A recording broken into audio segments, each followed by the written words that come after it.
it weird that this is not at all what I expected? Okay, not long, please. Join the party? What do you need? My husband has a residency. He's one of Dick's new fellows. Dick's new fellow. Dick, right? That's me. You know, it's a very unusual place because you know, Donald Judd, famous sculptor, went there and decided to live there, put his art out there in the desert, and create an arts institute. It became a destination for artists. So there's a lot of galleries, there's a lot of poetry, there's music, there's cool kind of food. There is a majority of the population is a Mexican-American population, has been there for many, many years. There's also ranches, big ranches, cowboys, people that actually wear hats, and they're actually supposed to have the hats on. Border patrol, very close to the Mexican border.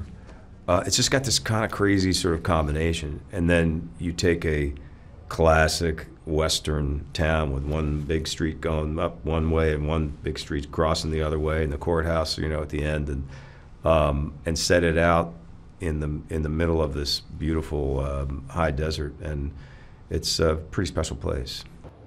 Dear Dick, you're like a Roman god bringing the spirit of sex into our lives. Dear Dick. Tell me that I'm a bad girl, Dick. Stay the hell away from me. We are grown-ups with a healthy adult fantasy life. Yeah, it's a little bit of everything, you know. It's kind of got the most left-wing radicals and amazing artists, and also Trump's America, and ranchers and oilmen, and Latino families who've been there forever, and Border Patrol, and you know, it's a hodgepodge, and it's a really magical place. Yeah. I want to visit now. Yeah. Everyone's been raving about it. I mean, we could tell you about the Marfa lights. We could tell you about the, you know, grilled cheese emporium, or the food truck, or the ranch water, or the ranch water, or the. I feel like we might affect tourism in Marfa with this show. I think so. Do you think so? We should have brought property before the show came out. We really should have, and we should also hide our secrets.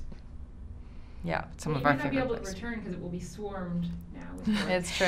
Thankfully, it's very hard to get to. They were very smart about that. 3-hour drive from the nearest airport. Yeah.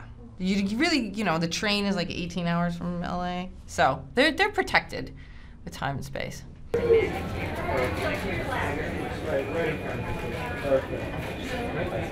so much. Thank you very much.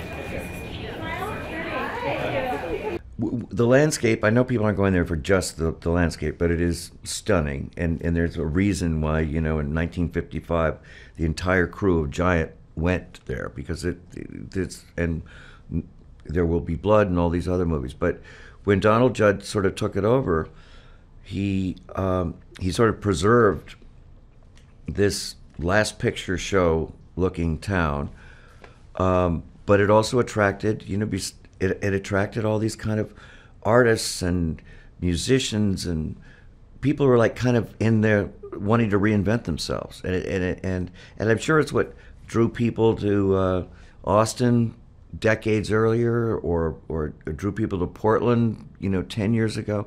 It's got that, I'm in my 30s, I'm getting stale where I am, what's new here? How's it going to awaken my creative life? And that's a feeling that has, and but it doesn't overwhelm it, because there are ranchers and there are, you know, actual Texans who live there, who've been there for generations upon generations. Am I blocking anybody? Am I blocking anybody? All right, guys. I got it. Perfect. Thank you.